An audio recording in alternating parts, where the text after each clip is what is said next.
현대의학에 있어 가장 중요한 발견 중 하나는 미생물과 바이러스의 존재입니다. 각종 질병의 원인이 세균, 박테리아 등의 미생물과 바이러스라는 것이 규명된 이후 질병에 대한 치료법과 예방법도 점차적으로 확립될 수 있었습니다. 주변 환경이 미생물과 박테리아를 소멸시켜 감염을 사전 차단하는 소독의 역사는 의외로 세균의 발견보다 오래되었습니다. 악취와 부패를 막기 위한 유황연기나 와인 등 술로 상처를 소독하는 일은 기원 전부터 있어 왔습니다. 하지만 현대의학에서 말하는 소독의 개념과 소독제의 개발은 근현대에 이르러서야 확립됩니다. 파스테르가 발견한 저온 살균법이나 각종 전쟁터의 부상병들 치료 중 발견된 2차 감염 예방법 등이 그것입니다. 그런 경험들이 쌓여 20세기에 이르러서는 머큐롬 같은 소독약이 개발되었고 오늘날엔 자외선, 살균법 같은 빛을 이용한 소독 방법까지 활용되고 있습니다. 환자를 진료하고 치료하는 의료 종사자들에게 있어 소독은 특히 중요합니다. 상처나 수술, 질병으로 손상된 조직으로 세균이나 바이러스가 침투하는 2차 감염을 막기 위함입니다. 소독을 하지 않았을 경우 치료를 위한 행동들이 오히려 독이 될 수도 있는 것입니다. 주사바늘 같은 의료기구부터 의료인의 신체, 심지어 의료 행위를 하는 장소인 병원과 병실까지 소독의 범위는 넓고 세밀합니다. 민주당은 언제나 국민의힘보다 개혁적인 위치에 자리 잡아왔습니다. 개혁이란 제도와 문화를 더 나은 방향으로 향상시키는 일입니다. 고질적 병폐들을 극복하고 해소시킨다는 점에서 질병과 부상을 치료하는 의료행위와 비슷한 면이 있습니다. 개혁이란 언제든 개혁으로 인해 손해를 보게 되는 소수의 저항에 부딪히기 마련입니다. 반개혁 세력의 저항은 개혁의 빈틈을 파고들기도 하며 때로는 개혁 세력의 부정함을 근거로 들어 개혁의 명분을 훼손하려 들기도 합니다. 의료행위 전에 소독이 반드시 필요하듯 개혁에 있어서도 개혁 세력의 청렴함은 그래서 필수적인 것입니다. 현대의학은 감염치료와 예방에 있어 기술적 완성도가 상당한 수준에 이르렀습니다. 과거엔 상상조차 할 수 없었던 수준의 중증 질환도 치료해내고 있습니다. 하지만 이런 현대의학으로도 치료하지 못할 수준의 중증에 대한 마지막 요법은 감염되고 변이 됐거나 괴사한 환부를 절단하는 일입니다. 소독에 실패하여 부패하고만 민주당에게 남은 치료법은 이재명이라는 환부를 도려내는 절단뿐입니다. 안녕하세요. 오늘은 10월 1일 국군의 날에 찾아뵙습니다. 저는 나이버TV 블랙아웃 PC입니다. 호고맨입니다. 네, 또 한 주가 지났습니다. 네, 한 주가 지났습니다. 이제 10월이 됐네요. 이제 2022년도 3달밖에 남지 않았습니다. 야, 뭐 이번 달도 올해도 결국은 빨리 가네요. 그러니까 말이죠. 이것은 제가 늙었기 때문에. 그러니까 말입니다. 오로지 늙었기 때문에 뭐 딱히 뭐 좋은 일이 많아가지고 빨리 갈 일은 없잖아 올해가. 그렇죠. 네, 시간이 정말 무섭게 갑니다. 네. 네. 그 저기 얼마 전에 돈 스파이크인가? 네, 뭐 그 양반이 마약으로 달려 들어갔다고. 네네. 이 사람이 그 이제 작곡가고 뭐 프로듀서인데 네네. 이제 나는 가수다에서 김범수가 부르는 노래들을 네. 편곡을 해줘가지고 네. 이제 김범수가 뜨면서 같이 이렇게 뜨고 또 그다음에 이제 유튜버가 돼서 네. 고기 먹방 이런 걸로 네네. 유명해지고 음.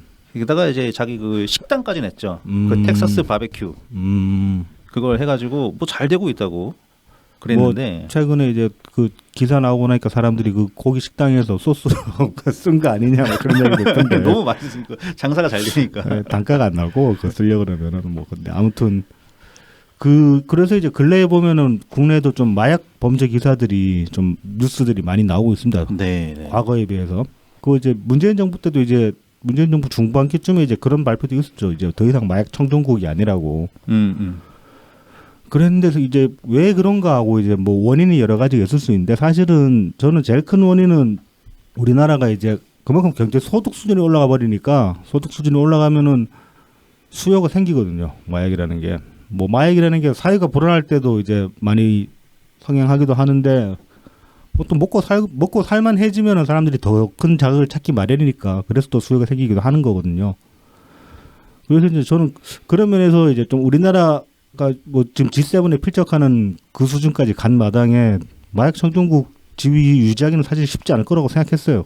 근데 거기다가 그런 데다가 지금 뭐 나오는 얘기들이 보면은 그 세월호 참사 이후에 박근혜가 난데없이 해경을 해체했지 않습니까? 네네. 근데 이제 그 해경이 사실은 마약 단속이 있어가지고 상당히 이제 천병 역할을 해왔단 말이죠.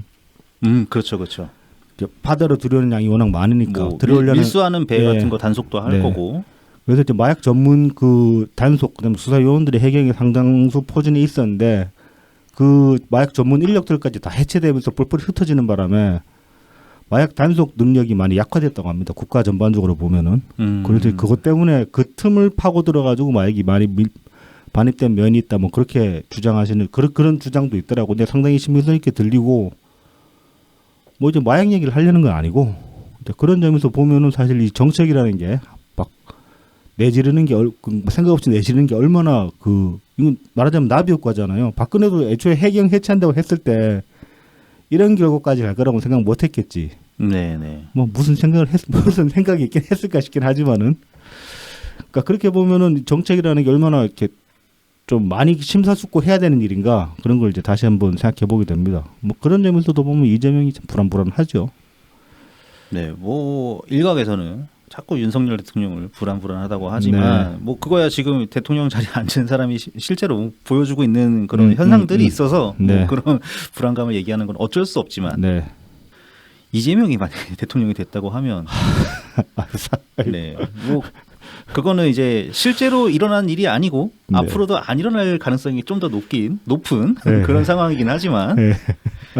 네, 좀 무서운 부분이 있죠. 그러니까 저는 뭐 윤석열 지금 윤석열 대통령 말 참 그 입이 안 감기긴 한다. 윤석열 대통령이라는 말 자체가. 네, 네. 아무튼 이제 윤석열 대통령이 뭐 못 믿었고 특히 외교면에서 보면 막 참사 수준으로 저렇게는 한데 그런데도 불구하고 뭐 그렇게까지 걱정 안 하는 게 질러대질 않고 있거든요. 뭐 하겠다고 심각하게 뭘 하겠다고.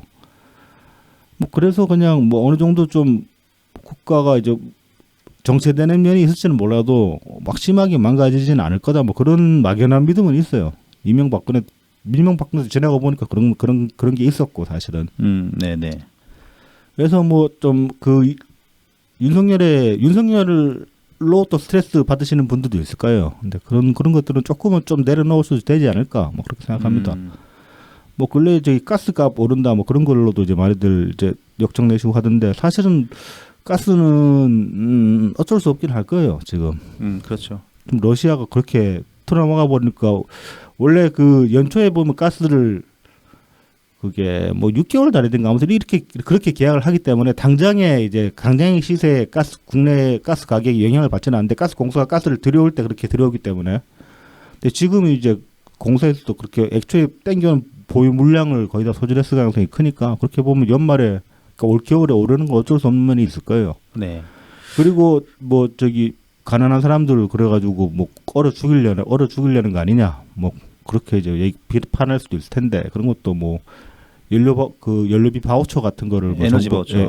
에너지 바우처를 지급한다든지 뭐 그렇게 하겠죠 아마도. 네, 뭐 전기 요금 올릴 때도 여름에 올릴 때도 이제 에너지 바우처를 통해서 뭐 좀 저소득층에 지원을 하겠다고 했으니까 비슷한 방법으로 하긴 할 겁니다. 네, 뭐 그 정도만 해줘도 사실 뭐 기대가 거의 없었기 때문에. 네. 이게 이 추경호 경제부총리가 네네. 말을 너무 쉽게 했습니다. 네, 예. 그러니까 좀 그런 면이 있더라고. 예. 아니 대체로 좀 신중하게 얘기하는 편이었는데 뭐 무조건 참아야 된다는 둥. 그러니까 참아야 되는 게 틀린 건 네, 맞아요. 말 자체가 맞는 말인데 맞는 말이고 어떻게 하냐가 중요하잖아요. 그렇죠. 사실은. 그러니까 그거를 유도시켜야 되는 게 지금 그 행정부가 그렇죠. 할 일인데 네.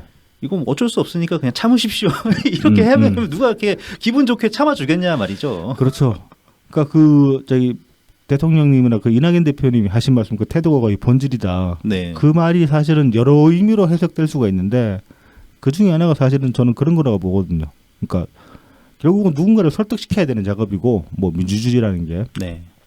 그렇게 보면은 정말 핵심은 뭐냐면은 상대방이 받아들일 수 있게 말을 해야 되는 거예요. 그건 이제 담는 내용도 그렇지만은 그걸 어떻게 전달하는 내용보다는 전달 그릇이 더 중요할 수 있거든요. 그러면. 그렇죠.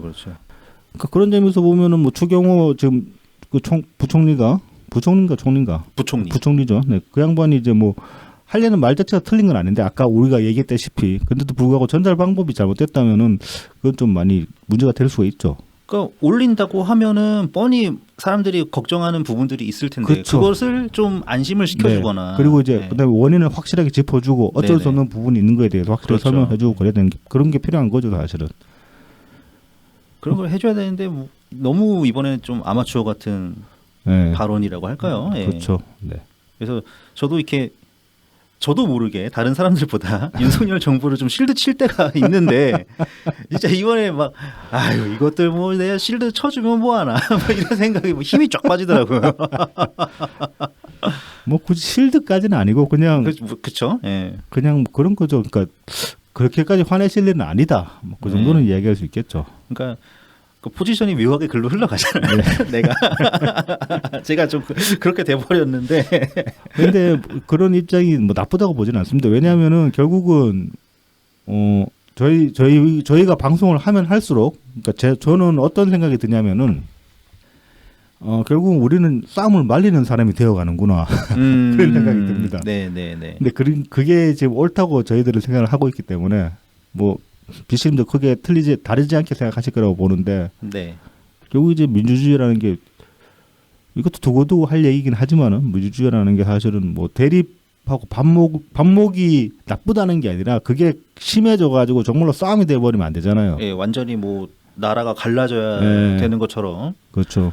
솔직히 막 그 뭐야 그 일베 같은 애들은 뭐 전라민국 따로 만들어라 이런 식으로 해버리고. 그렇죠. 뭐 그다음에 이제 민주당 아주 강하게 지지하는 그런 사람들은 경상도 따로 분리시켜가지고 지네들끼리 살려고 해라 그런 얘기들도 있었거든요. 그렇죠. 근데 그게 실제로 벌어지면은 이게 그만큼 국력이 그냥 쪼개져 버리는 거니까. 그냥 절단 나는 거죠. 예, 절단 나는 거고 그렇게 돼 버리면 사회 뭐 그렇게 해서 예를 들어 나라 쪼개진 두 개의 나라가 있다고 하면은 그 나라들은 뭐 그러면은 무슨 전체주의 국가 두 개가 생기는 게 돼버리는 거 아니에요. 그렇죠, 그렇죠. 말이 안 되는 소리지. 그래서 결국 민주주의라는 거는 이 꼴보기 싫은 놈하고 같이 살아야 된다. 꼴보기 싫은 놈이지만 저거 죽이면 안 되고 죽이려고 들면 안 되고 어떻게든 같이 막 다독이고 보듬어 가지고 같이 살 국리를 길을 찾아야 되는데 그게 저는 민주주의라고 생각하기 때문에 네네. 저희 역할은 좀 싸움 말리는 그 입장이지 않을까. 뭐 필요 없는 싸움은 네. 말리고. 네. 진짜 싸워야 할 때는 같이 싸워요. 그렇죠. 싸우고. 하여튼 뭐 괜히 이제 일일이 맨날 그 성질 내고 그러지 말고 네네. 웬만한 거 그냥 그러려니 하자. 뭐 네네. 그런 식으로 흘러가는 것 같아요. 저희들이. 네, 그렇습니다. 그래서 그러한 본 내용에 들어가기 앞서서 저희를 도와주시는 소중한 분들 소개해드리고 시작하도록 하겠습니다. 후원 계좌를 통해서 트친 S님, 귀여운 감자님, 달타냥님, 친절한 이순씨님 후원해 주셨습니다. 네, 감사합니다. 감사합니다. 늘 감사드립니다. 그리고 제공입니다. 첫 번째 웰컴퓨터입니다. 부산 사하구 괴정로 221 사하시장 복개로 입구에 있습니다. 070-8742-9595 051-271-0066입니다. 트위터 웰컴퓨터로 검색하시면 되고요. 인스타그램, 페이스북에서 웰컴퓨터 또는 골뱅이 AIRSEE 숫자 12입니다. 컴퓨터 조립 수리 전문점이고요. 원하시는 사양에 맞는 최적의 견적을 내드리면서 조립 세팅까지 완벽하게 마무리해드립니다. AS 원격 지원 및 업그레이드도 가능하니까요. 부담 갖지 마시고 언제든지 문의 주세요. 야, 이 070-8742-9595 이 번호가 되게 이제 익숙해져 버렸어. 네네. 자다가도 누가 8742-9595 치면서 그러면 웰컴퓨터 막 그럴 것 같아. 그리고 이제 10월 되면서 웰컴퓨터에서는 이제 10월 추첨 컴퓨터 견적이 나왔습니다. 네. 한번 참고해 보시고요. 그리고 네. 또 한 가지 있습니다. 이 게이밍 끝판왕 컴퓨터 한 대를 트위터로 할인 판매하신다고 합니다. 그래픽 카드를 제외한 나머지 부분은 전부 새 거고요. 네. 그래픽 카드가 2024년 11월까지 보증 기간이 남은 RTX 3070 네. 원인가? 네, 하여튼 네 그렇습니다. 이게 한 지금 시세가 70만 원 정도 되는데 네. 이것까지 포함한 가격을 180만 원 정도, 180만 원에 판매를 하신다고 합니다. 그래서 이 시세 가격을 반영을 하면은 대략 200만 원인데 네. 그러면은 이제 한 20만 원 정도 네. 이득을 보시는 겁니다. 네. 네. 게다가 이 또 사장님께서 네. 이 서비스로 기계식 키보드하고 네. 게이밍 마우스까지 얹어주신다고 하니까 오. 훨씬 더 큰 이익이 네. 되겠죠. 연말에 디아블로 4 나온다고 하니까 네. 준비하시는 분 혹시 있으시면은 한번 생각해 보시기 바랍니다. 네, 관심 있으신 분은 예, 트위터를 통해서 웰컴퓨터 계정을 찾아가 붙이시면 됩니다. 네. 그 다음은 달품은 농장입니다. 트위터 달품은 농장 골뱅이 DALPUMEUN 인스타그램 달품은 농장 언더바 농사짓는 문파 골뱅이 DALPUM 숫자 1입니다. 청란, 청교육, 친환경 우렁이쌀, 고춧가루, 참기름, 들기름, 서리태, 콩, 찰, 옥수수도 판매하고 있습니다. 네. 많은 사랑 부탁드립니다. 들기름은 나왔나? 들기름이 11월 돼야 나올 것 같다고 합니다. 좀 늦네요. 네네네. 우리가 제일 기다리는 것 같아요. 사 먹지도 않으면서. 아니 들기름은 저는 그래도 한 번씩은 사요. 네. 그러세요? 재작년에 샀던가? 한번 샀었어요. 올해 한번 그럴 때 오랜만에 또 한번 또 사야죠. 자, 그럼 본 내용 가봅시다. 먼저 제가 소제목 하나 붙여본 게 민주주의를 퇴행시키는 자들. 이거 좀 너무 뻔한 제목이긴 한데. 자, 이제 이번 주에 3명을 묶어가 좀 이야기를 해봅시다. 네, 뭐 세 분 다 유명하신 분들이라 쟁쟁하신 분들이죠. 네, 아주. 쟁쟁합니다. 네. 첫 번째로 이제 김남국 의원. 네, 7인의 1익을 담당하고 있는 이 양반이 지금 당 차원에서 무슨 홍보 담당인가? 뭐 그렇죠. 당직도 뭐 하나 맡았죠. 네. 네. 아무튼 뭐 그래서 저희 이재명이 직접 김남국 언님 그래가지고 나오라고 뭐 이렇게 홍보 담당이라고 나오라고 그 지목을 하니까 김남국이 대표님 저 얘기 나왔습니다. 그리고 트위터를 재개를 했어요. 뿅 하고. 몇 월 며칠 몇 시부로 네. 뭐 트위터 다시 시작한다고 네. 웃겨가지고 진짜. 트위터가 아이고. 원래 기존 계정이 이제 2020년에 글 하나 올려놓고 뭐 떨렁 버려진 계정이 하나 있고 네네, 그다음에 맞습니다. 계정을 새로 또 팠더라고요. 예, 그 새로 계정, 팠어요. 그 계정은 왜 버리고 그러는지 몰라. 아무튼 그래서 재개를 했는데 뭐 재개하고 이제 글을 몇 개 올렸는데 그 중에 하나가 이제 그 뭐 티셔츠 하나 샀다고. 티셔츠 사진이나 이렇게 글을 올린 게 있어요. 근데 이거 가지고 이제 이 문파분들이 좀 달라붙어 가지고 놀렸었죠. 이게 브랜드가 프로 월드컵인데. 좀 어른들은 잘 안 입는 브랜드긴 하네. 아니 뭐 남녀 프로 월드컵은 어른들뿐만 아니라 요즘 잘 안 입잖아요. 전반적으로. 모르겠어요. 아이들은 그래도 입힐만 하지 않나? 아이들 신발이라던가. 근데 이제 뭐 디자인이 지금 이 김남국 의원이 산 그 티셔츠 디자인이 보면 좀 그 저희 할아버지 틱하긴 해요. 그래서 좀 이제 뭐 애들로 말하자면 패션 감각이 좀 없다. 예. 그러니까 자기 나이에 맞는 옷을 잘 모르는 것 같다. 그러니까 취향이 좀 그렇다. 이제 그렇게 이제 보여지긴 하는데 아무튼 이걸 가지고 이제 그 문파분들이 좀 놀렸어요. 많이. 막 그 이제 저기 김남국 의원은 솔로잖아. 그것까지 연계시켜가지고 뭐 이제 여친 저러니까 이제 여자 못 사겠다 그런 얘기 하면서 이제 이래저래 놀렸는데 뭐 저도 이제 막 그런 걸 보고 좀 크크거리기도 했고 막 리트윗하고 그러기도 했는데 그러고 좀 이따가 생각해 보니까 이건 좀 아닌 것 같다 싶은 거야. 이게 뭐 우리가 이제 뭐 김남국 이제 뭐 뻘소리 하거나 그러면 이제 충분히 막 비판하고 그럴 수 있지만은 이건 사실 뭐 사생활 영역이기도 하고 그리고 뭐 막 물란하게 노는 것도 아니고 그냥 뭐 여친은 없다는데 그거 가지고 저렇게까지 놀릴 일은 아니지 않나 뭐 그런 생각이 문득 들더라고요. 그렇죠. 예. 너무 그렇게 모여가지고 막 그래버리니까 이것도 일종의 사이버 불링이다 그런 생각도 들고 좀 과장되게 얘기를 하자면 네. 뭐 이제 그래서 이제 좀 맘상할 수 있겠다 뭐 그런 생각 들었는데. 이 양반이 근데 그거 가지고 사람들 차단을 하네. 참. 그것도 이제 저기 뭐 직접 글 쓴 사람도 아니고 이게 차단당한 분들 중에 보면은 그냥 리트윗만 해서 리트윗하고 하트만 눌렀는데 뜬금없이 차단당하고 그런 분들이 지금 나오고 있어요 지금. 체인 블락 좀 돌렸군요. 네, 체인 블락을 돌린 건지 아니면 찾은 건지 찾아다닌 건지 모르겠는데. 근데 이 양반 홍보 담당이라면 지금 당. 뭐 똥파리한테 홍보할 거 없나 보죠 뭐. 아니 그래도 그런 말 이러면 안 되지. 뭐 다른 직책도 아니고 그 저기 최대한 많은 사람한테 이야기를 퍼뜨려야 될 직책에 있는 사람이 뭐 그래서 뭐 우리 다 부계 하나 정도 갖고 있잖아요. 그래서 저기 뭐 김남국 의원 그 저 맘상한 거는 죄송한데 그래도 이렇게 사람들 불락하는 거 아니지 않습니까? 그 좀 대국적으로 정치를 하시라고. 아니, 쪼잔하게 왜 그러나 몰라. 그 뭐야 계정명이 네. 로메이커 2024더만. 그러니까. 벌써 재선 위원을 꿈꾸고 있던데 그 어떤 분이 딱 그러시더만요. 로메이커 2024가 아니고 네. 로이어 2024가 되도록 다시 변호사로 돌아갈 수 있게 만들어줘야 되겠다.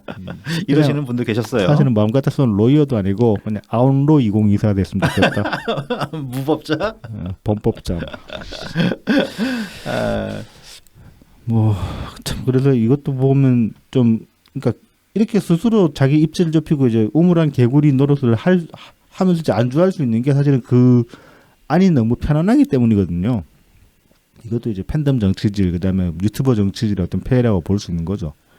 예, 이 사람이 또 당선된 곳이 일단 험지는 아니잖아요. 그 안산 그쪽이. 그렇기도 하고 애초에 지지 기반 자체가 그 유튜브 기반으로 정치를 하는 사람이니까. 네. 참 그거 언제까지 갈 거라고 생각하는 건지. 그러기 말입니다. 네, 뭐 갈 때까진 가겠죠. 네. 언제인지는 몰라도. 자, 그래서 이런 이제 그 우물한 개구리 짓을 또 더 심하게 한 케이스가 또 이번 주도 하나 나왔죠. 무직. 네. 아 무직은 아직 방송인은 되지. 아 방송인. 네. 방송인이면서 뭐 일단 변호사는 아직 그렇죠. 변호사이고. 법조인 방송인 네. 뭐 네. 이제 현근택 씨. 9월 25일 날 트위터를 올렸는데 이 양반 삼행시 되게 좋아해. 그러니까 갑자기 언제부터 네. 맞들여가지고. 네. 그래서 윤석열로 이제 삼행시를 지었는데 참, 이게 참 내용이 좀 많이 한심합니다 보면은. 그래서 이제 윤석열 지지했던 분들께 묻고 싶습니다. 석고 대지할 때가 되지 않았나요? 열심히 응원한 보람이 있는가요? 그러니까 현근택이 그냥 뭐 지금 당직을 맡고 있지는 않죠. 그런 것 같은데. 근데 뭐 네. 이렇게 민주당을 대표하는 입장으로 방송에 많이 나오고 있고, 그다음에 뭐 지난 그 보궐 때도 제주도에서 이제 출마를 하려고 그랬다가 경선에서 그 경선도 못 뛰어보고 밀리긴 했지만은 어쨌든 간에 정치 지망생은 되잖아.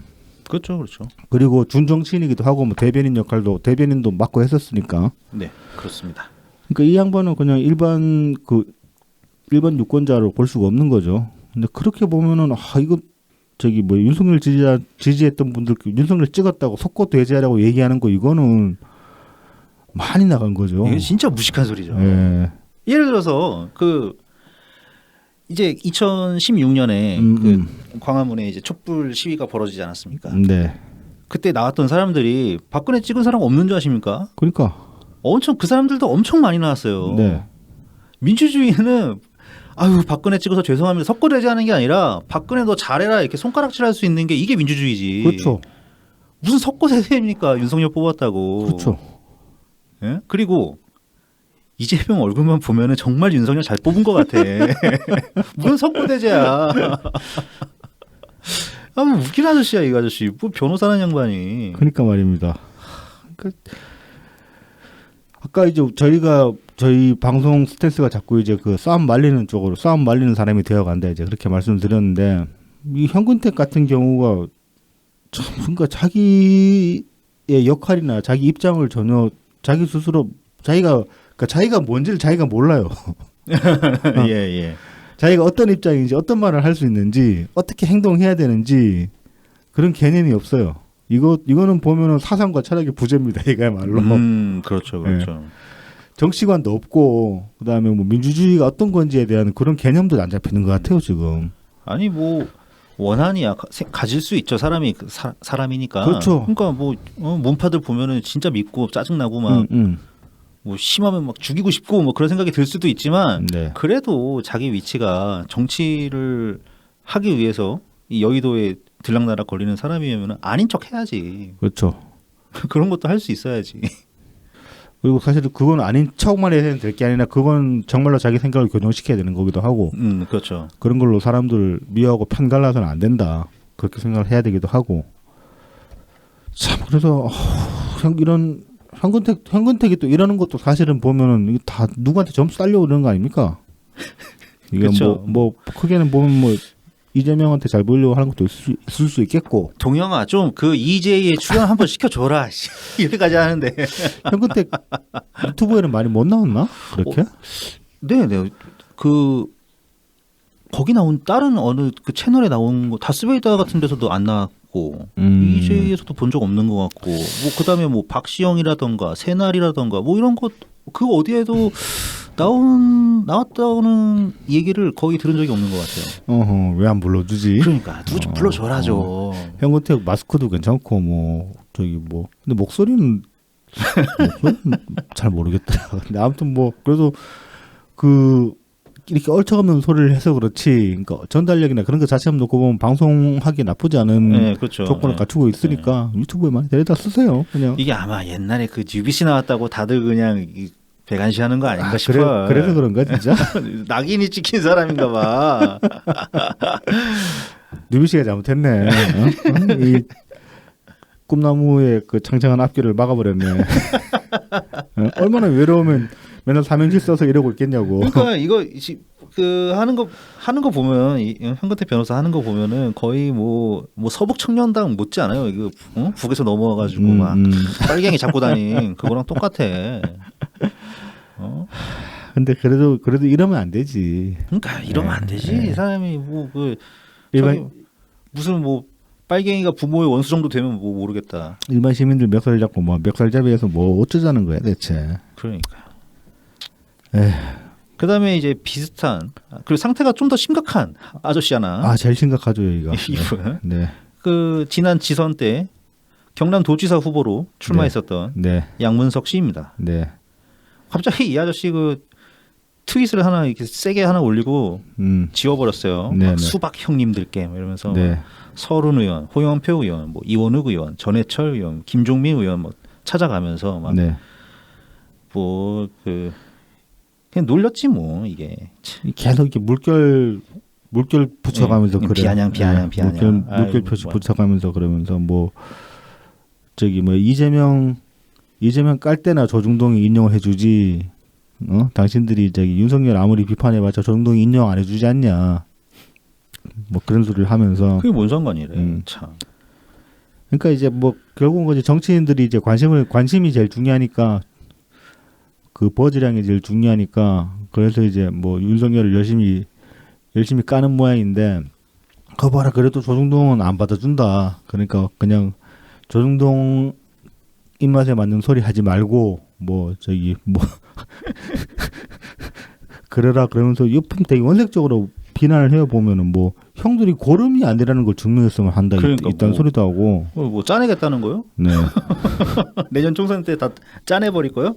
뭐 자기 스스로 이제 언론 전문가라고 그렇게 이제 이야기를 하기도 하고 그러는데 이게 최민희도 언론 전문가지 그러면. 그러니까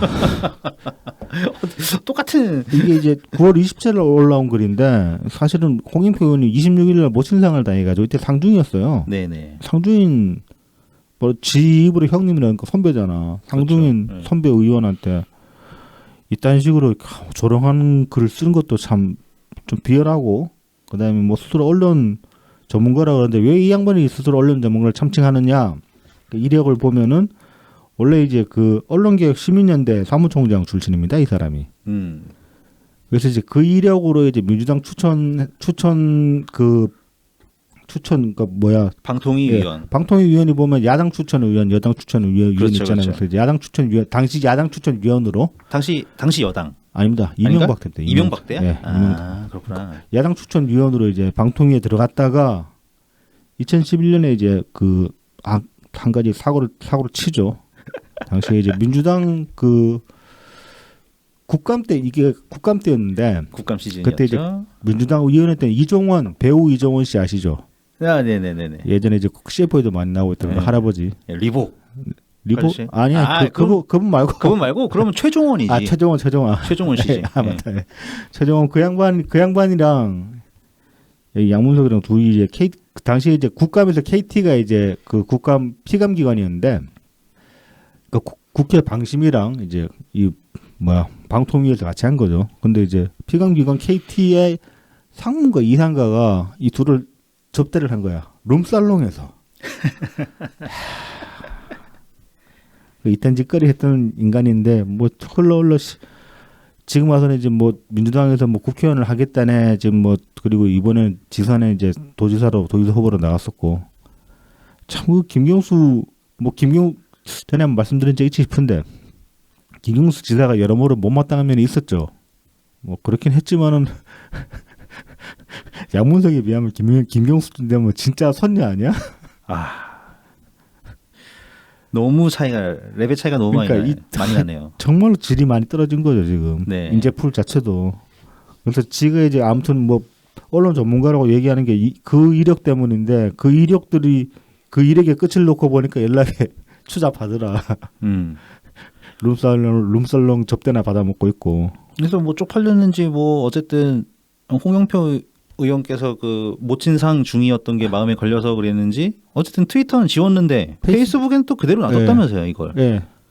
그러니까 어제 안 그래도 다시 확인해봤는데 그대로 남아 있더라고요. 그러니까 얘는 부끄러운 것도 무슨 플랫폼 타나 봐.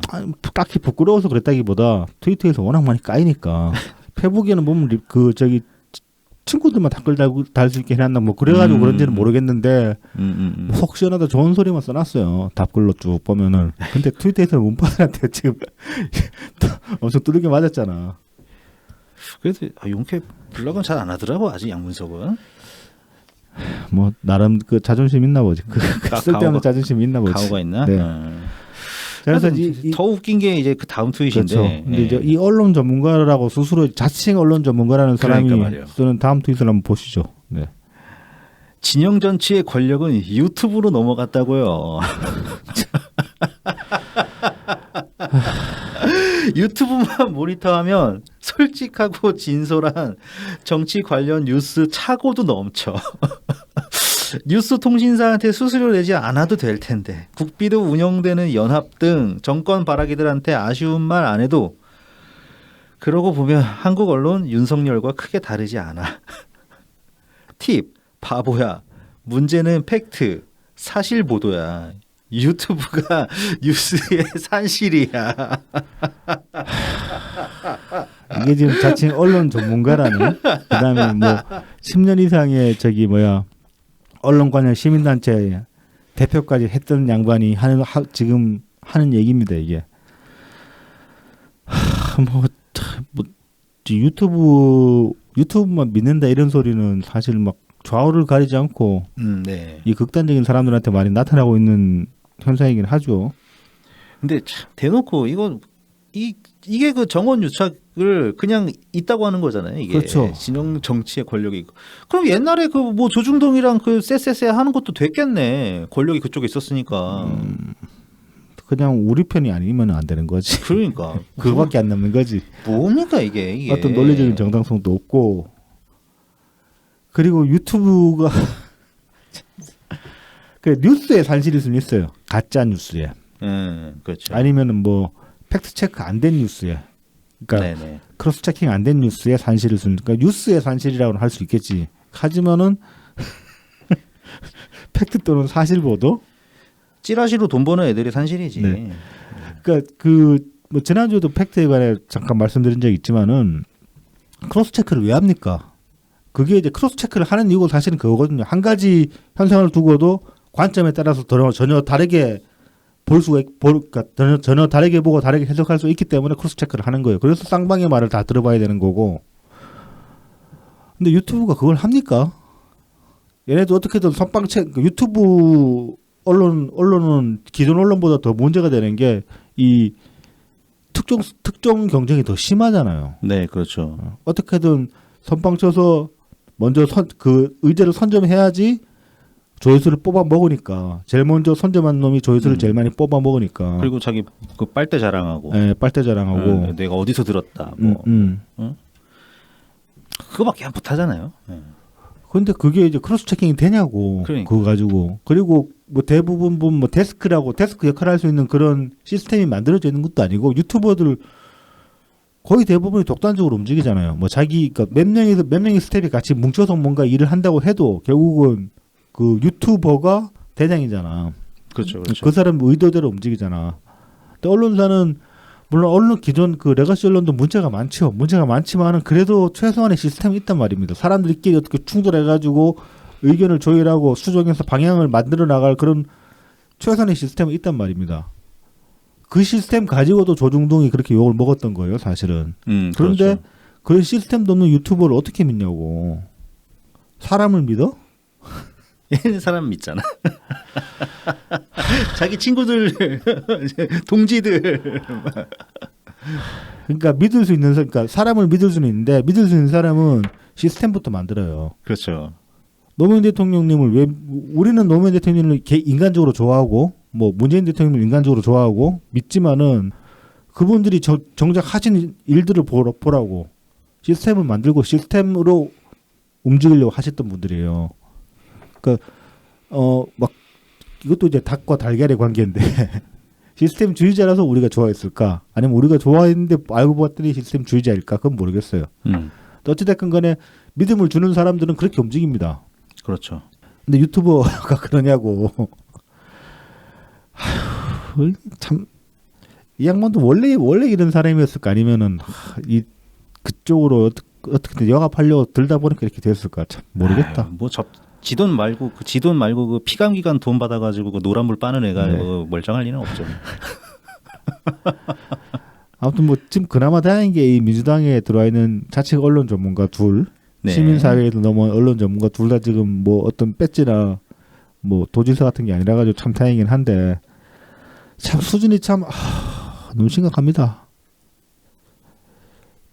이게 남자 체면이네 딱 버전이 처지도 비슷해 보이고 둘 다 뭐 저기 지하철장 나가려다가 똑 떨어져가지고 아휴 참.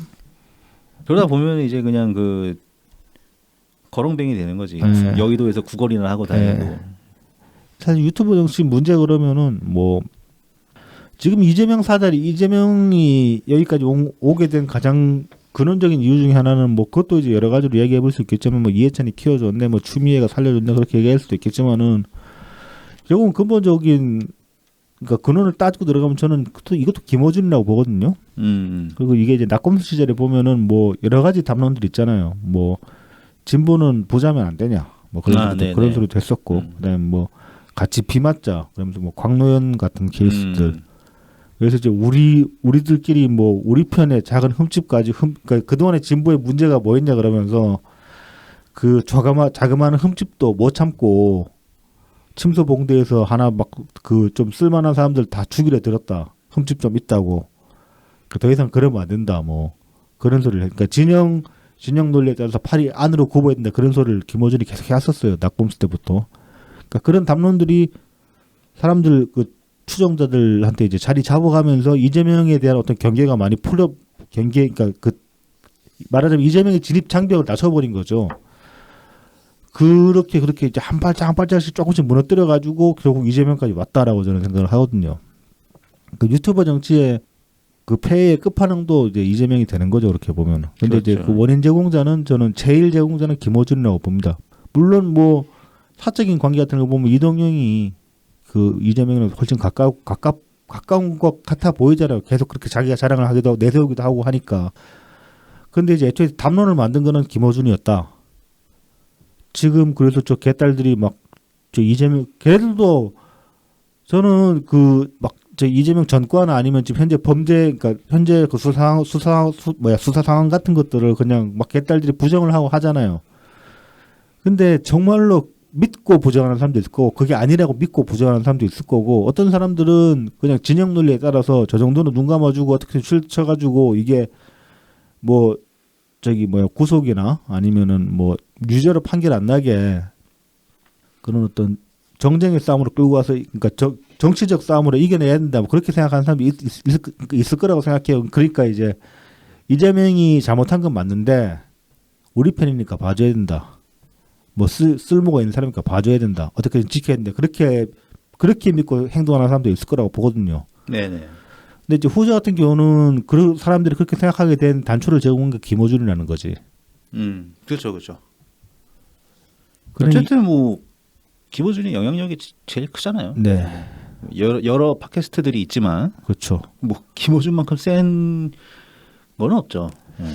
뭐 마침 녹음하기 전에 이제 뭐 저기 강준만 교수 저기 신동아의 글 올린 거 기사 하나 나와가지고 저도 잠깐 보다 왔는데 이건 이번 주에 어차피 다룰 수가 없으니까 다음 주에 한번 다뤄보기로 하겠습니다. 네네. 그래서 다음 주에 한번 다뤄보도록 하고요. 김호준 이야기를 좀 해야 될.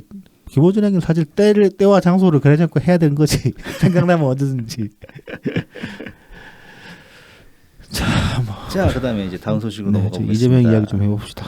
네. 그 SBS 기사입니다. 네. 예, SBS의 취재 파일에 유능한 이재명의 수완이냐, 이권 유니버스의 표본이냐, 네. 예, 이런 내용의 기사입니다. 이것도 이제 성남 FC 수사 관련해 가지고 뭐 취재 수첩 그래서 이제 뒷이야기 같은 거 아니면 기자의 어떤 해설 같은 걸 쭉 적어놓은 건데 뭐 성남 FC 수사 관련해서 이제 뭐 딱히 뭐 저희가 따로 언급할 건 없을 것 같아요. 그 기사 내용들은 대부분 다들 아시는 내용들이라서. 네네. 근데 이제 요 이권 유니버스라는 요 표현 자체가 좀 끌려가지고 이 기사를 가져와 봤는데, 그러니까 보통 기존의 권력형 비리라는 게 뭐 비리 당사자 한두 명 아니면은 그 주변 사람 몇 명까지만 해가지고 그냥 뭐 뇌물 나눠 먹기식 아니면은 뭐 부당한 이익 나눠 먹기식 그런 식으로만 이제 흘러가는 그런 양상이었던 거에 반해가지고서 이 이재명의 지금 수사되고 있는 권력형 비리들은 좀 양상이 다르다는 거예요. 그런 거랑. 이게 좀 더 광범위하기도 하고 그다음에 뭐 단순히 이익이라 돈 나눠 먹기만으로 보이지가 않는다는 거지. 네네. 뭐 이게 일자리도 그러니까 여러 자리들을 일단 나눠주는 것들이 있고 그래서 이제 좀 뭐 장기적이고 체계적으로 자기 지배에 들 수 있는 어떤 그 뭐 이게 뭐 왕이 영지 나눠주는 그런 형식이라고 해야 할까? 뭐 네네. 그 봉건제 비슷하게 뭐 그렇죠, 그렇죠. 네, 뭐 그런 식으로 이제 보인다는 거죠. 이제 그거를 기자가 그 이권 유니버스라고 표현했는데 이 표현이 참 탁월하다. 네. 그 성남 FC에 그 네. 왜 버스 운전기사 하나 있었잖아요. 그렇죠. 예. 그 무슨 뭐 경기 무슨 교통공사 또 그거 갖다가 거의 임원에 가까운 어떤 고위직. 그거 갖다가 텔레그램 뭐 갔죠. 이상한 소리를 하고 막. 예. 그러니까 요 내용 가지고 만약에 기사를 썼으면 저 같으면 대동생 이재명이 대동세상이라 이런 거다라고 표현을 했을 텐데 근데 이권 유니버스는 이 말이 훨씬 좋은 것 같아요. 네네.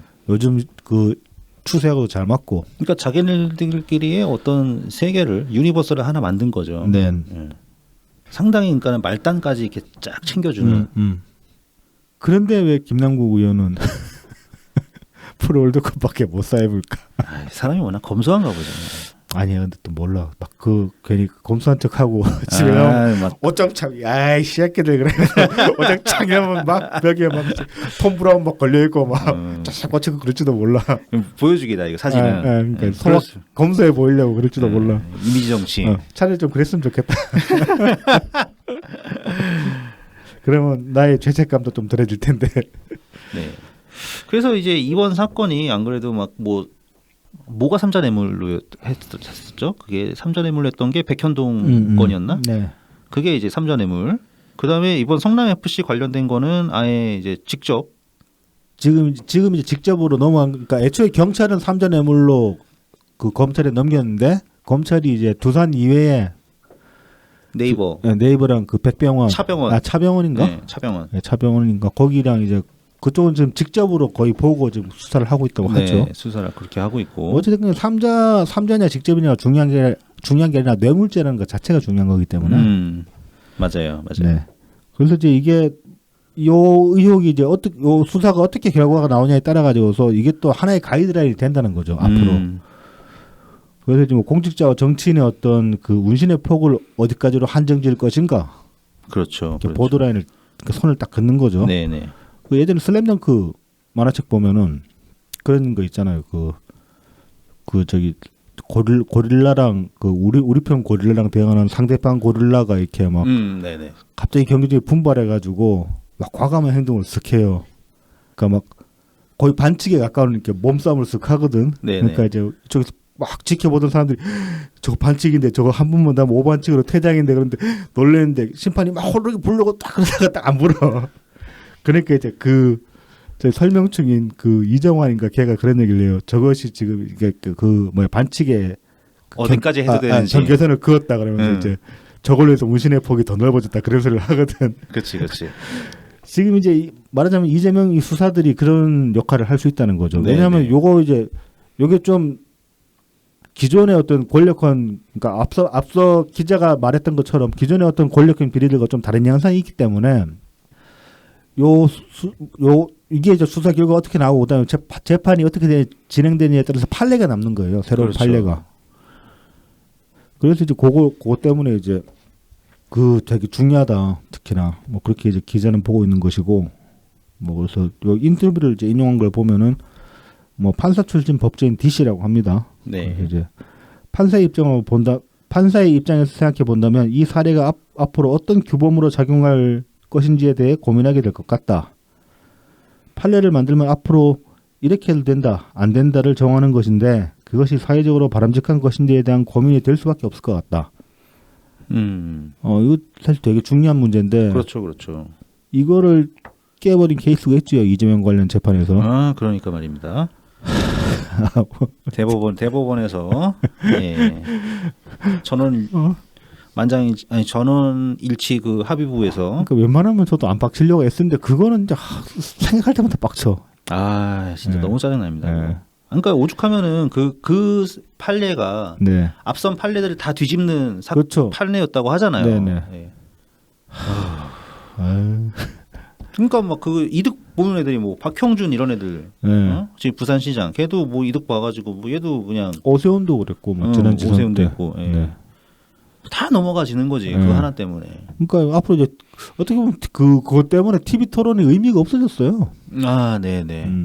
TV 토론은 이제 뭐 순기능으로 그래서 이제 아예 그냥 공격하는 그런 거를 접고 그냥 정책 토론으로만 간다 그러면 그것 자체는 나쁘지는 않다고 보는데 그러면 이제 그만큼 정쟁은 줄어드는 거니까 그러니까 정책 토론만 남으면은 아예 뭐 공직선거법상의 뭐 허위사실 유포를 그냥 없애버리던가. 그러니까 미국 같은 경우는 그게 없거든요. 없어서 걔네는 해도 돼. 그래서 막 옛날에 그 트럼프가 이제 힐러리랑 그 TV 토론할 때였나? 네. 힐러리 맞았네요. 카운터 네. 파트너가. 네.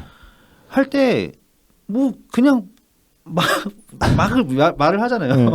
막 말을 하는데 그 대신에 이제 방송사에서 그 실시간 팩트 체크를 하지. 그래서 그게 자막으로 쫙 나가요. 네. 뭐 이거 거짓말이다. 뭐 네. 이건 뭐 사실이다. 뭐 이런 식으로 계속 나간다면 나중에 이제 그걸 보는 사람들이 그 보고 판단하는 거예요. 그것까지 보고. 근데 우리나라 같은 경우는 아니 법으로 안 되면은 아니 뭐 자막이라도 뭐 나가야 되는데 그런 것도 안 나간단 말이에요. 이게. 그렇죠. 그다음에 뭐, 하루 지나서도 제대로 기사화 되는 것도 있고 안 되는 것도 있고 그게 뭐 영향이 없어 진짜. 그러니까 법으로 하든지 시스템을 제대로 만들어 놓든지 뭐 둘 중에 하나는 돼야 되는 거죠. 그런데 우리는 말입니다. 시스템이 없으면 법으로 해야지. 그렇죠. 그리고 사실 허위사실 유포 저는 좀 무겁게 다뤄야 된다고 봅니다. 뭐 아무리 TV 토론이라고 말 막 쉽게 하고 함부로 해서는 안 된다고 생각하기 때문에. 그렇죠. 아니 이재명 이전에는 그렇게 많지 않았어요. 그렇죠. 그 정도 급으로 와가지고 네.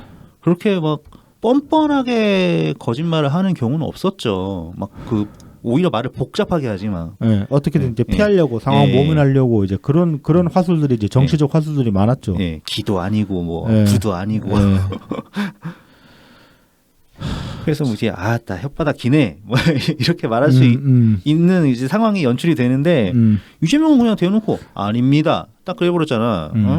형님 뭐 강제 입원하려고 했죠. 그런 적 없습니다. 딱 잘라서 그냥 아니라고 했잖아. 근데 그거를 강제 입원 시도를 했다고 대법원에서 인정을 하면서도 뭐 그렇게 얘기할 수 있지. 이렇게 판결을 내린 거기 때문에 김명수 씨. 참 어이가 없죠. 아우. 또 생각하기 또 빡친다. 씨. 네. 아, 짜증나. 그래서 이번 수사와 이제 차후 일어날 재판이 앞으로의 어떤 정치 사건에 있어서 굉장히 중요한 사건이 된다. 이게 이제 만약에 그냥 무죄로 그렇게 결론이 나버리면은 이재명만 그거 하고 말라는 법이 없잖아. 뭐 너도 나도 대장동 그렇죠. 하고 네. 뭐 다른 거 하고 그렇게 되겠죠. 뭐 시민구단 하나 만들어가지고 광고비 받고 그렇게 하는 거죠. 해도 된다고 하는가. 그렇죠. 뭐 그럼 오세훈도 그럴 거고 뭐 참 깝깝하다. 그러니까 이거 좀 재판 제대로 돼야 되는데 뭐 지금 검찰은 별로 그 수사 과정에서는 그렇게 뭐 물론 저기 뭐 경비남부소 같은데 영 좀 찜찜하긴 하지만은 네네. 그래도 뭐 수사는 그렇다 치고 지금 이 법원이 문제라. 네, 법원 걱정이 돼요. 참 근데 이게 진짜 이 기자 말처럼 이 기사처럼 그 앞으로 이제 앞으로의 정말 우리나라가 어떻게 흘러갈 것인가에 대한 상당히 중요한 변곡점이 될 수 있다고 저도 보기 때문에 권순일 입김 닫는 애들이 많이 있을 거거든요. 네. 예. 참 걱정스럽긴 합니다. 그리고 진짜 그 마지막으로 딱 빡치자. 그 왜 이제 김명수 대법원장 이하 네. 그 문재인 정부 때 이제 좀 잘 나가던 잘 나가는 사람들 보면 뭐 대부분 그 우리법 연구회인가 뭐 이제 네네. 거기 출신이잖아요. 네. 그래서 그 사람들이 이제 좀 많이 올라갔잖아요. 네.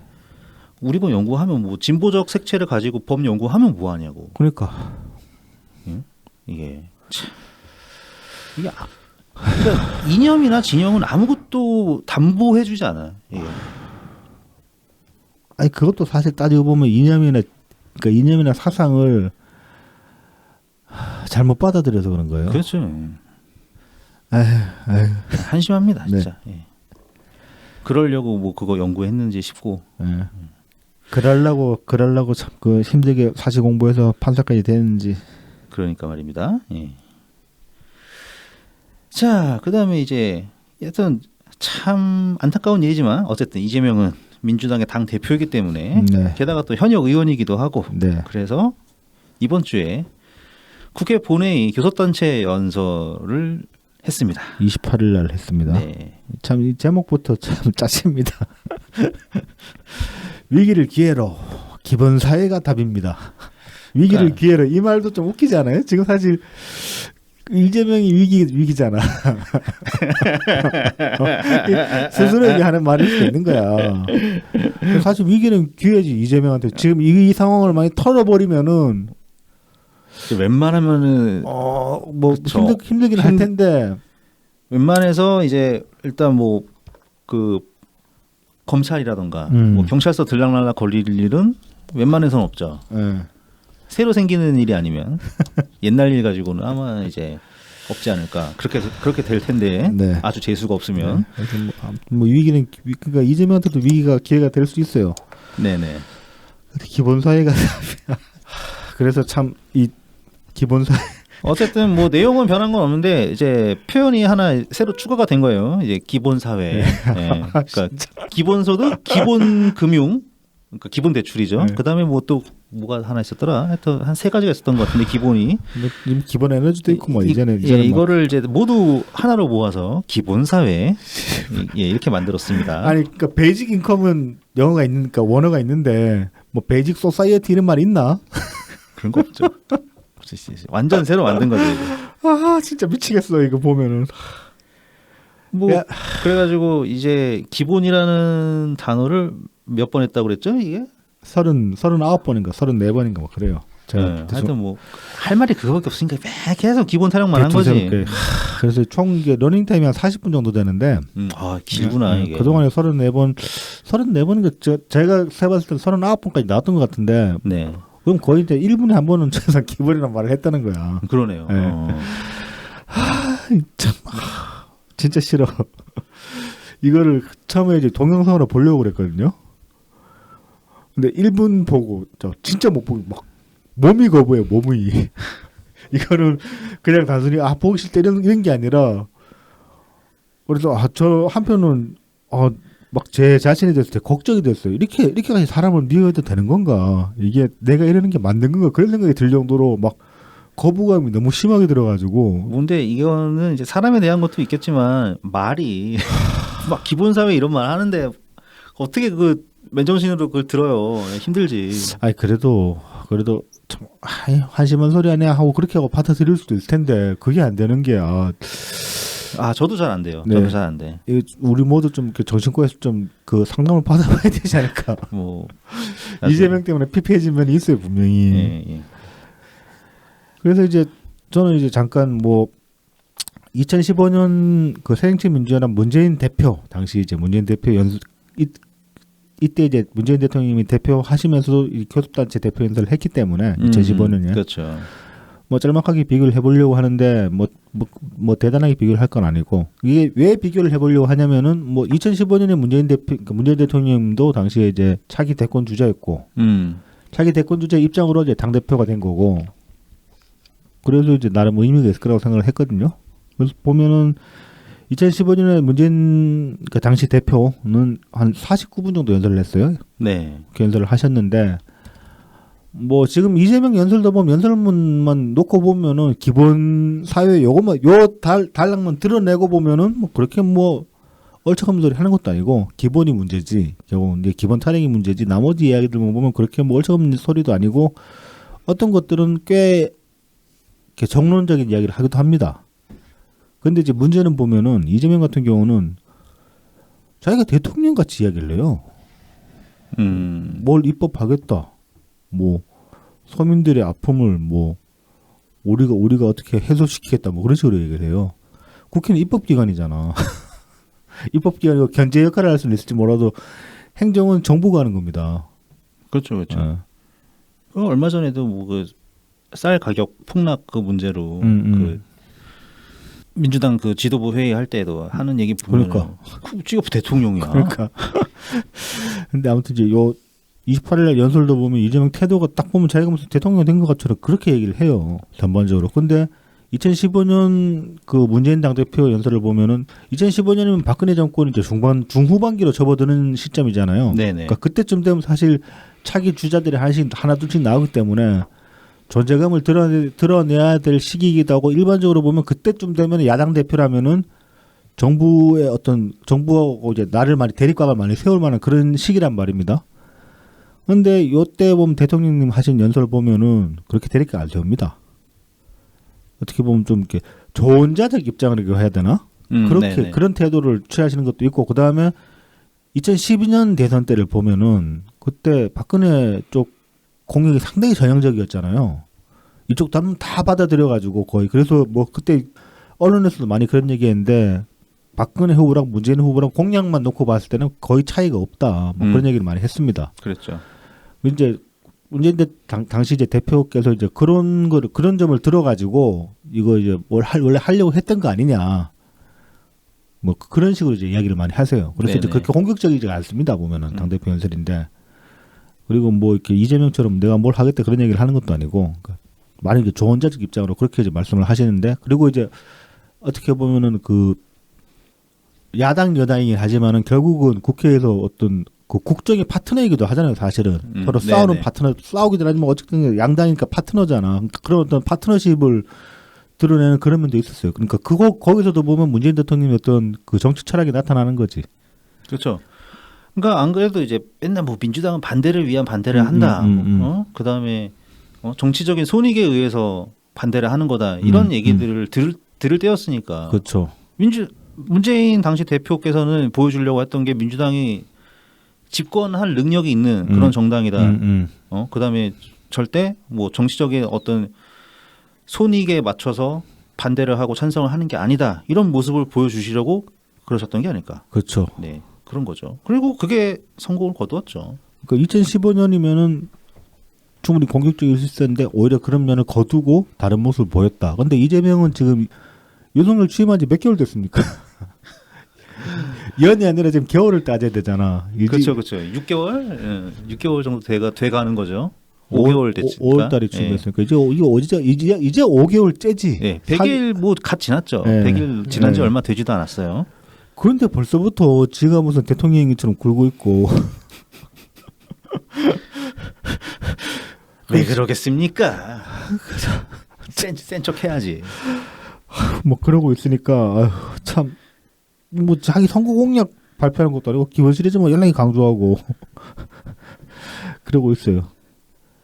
참 그래서 이거를 참 어떻게 해석을 해야 될지 모르겠습니다. 이것도 어떻게 결과적으로 보면 자기 어떤 지금 위기를 기회로 만들려고 말하자면 위기를 탈출하려고 그런 걸 텐데. 아니 당연한 거야. 그거는 그리고 코로나 때도 우리 문재인 정부에서도 하던 거 아닙니까? 그러니까 그리고 이 위기를 잘 넘어가게 하다 보면은 그게 이제 위기가 끝난 다음에 기회가 되는 거죠. 뭐 너무 당연한 얘기인데 네. 이거 그러니까 우리가 늘 얘기하지 않습니까? 이재명 얘는 하나만 하는 얘기를 뭘 대단한 것처럼 뭐 기본소득만 얘기하면은 막 되게 대단한 사람인 것처럼 개딸들이 우쭈쭈 해주니까 이 그런 거 아니겠습니까? 어쨌든 10년이 지나도 발전이 없다. 네. 예, 그런 거죠. 이거 그리고 이제 대선 때 공약 거의 재탕이고. 그래서 이제 아무튼 뭐 이재명은 이 40분 동안 기본 타령을 거의 40번 가까이 했는데 15년 문재인 대통령 같은 경우는 49분 정도 연설을 하시면서 경제라는 단어가 한 100번 이상 들어가요. 보면은. 네네. 그 정말 민생을 강조하신 거지. 그렇죠. 그 당시에 보면 뭐 세월호 국면 얘기도 했기 때문에 정쟁으로 정쟁으로 싸움 걸고 들어가려고 그러면은 대립각 세울 수 있는 부분이 굉장히 많았어요. 뭐 그때 저희 외교도 영 아니었고 그런 것들이 있었기 때문에 근데 다 제껴놓고 그냥 민생에만 집중을 하셔서 말씀을 하신 거예요 당시에. 그러니까 그런 점에서 차이가 있는 거죠. 네. 자 그래서 보면 이재명이 연설이 뭐 그 소제목들이 많이 붙어 있어요 단락별로. 그래서 보면은 뭐 각자 도생을 넘어 기본적 삶이 보장되는 기본 사회로 나가야 합니다. 그리고 이제 뭐 네. 우리 앞에 대전환의 위기가 바로 불가능을 가능하게 만들 기회입니다. 그러니까 기본소득 합시다. 아, 이거죠. 그래서 이제 먼저 민생 경제 위기를 넘어서야 합니다. 네, 그래서 기본소득 하자는 거죠. 기후 위기는 인류가 해결할 가장 큰 숙제입니다. 이거 뭐 기본 에너지인가 그거고. 그래서 기본 에너지를 가지고 기본소득 하자는 거고요. 네. 그리고 또 이제 초저출생과 인구 위기는 지방 소멸을 넘어 국가 소멸을 걱정할 문제입니다. 야, 이것도 이제 기본소득이 해결해 준다는 얘기고. 평화 위기는 한반도의 숙명적 과제입니다. 이거는 이제 쌍방울을 연결시키는 거고. 쌍방울 얘기인가 이거?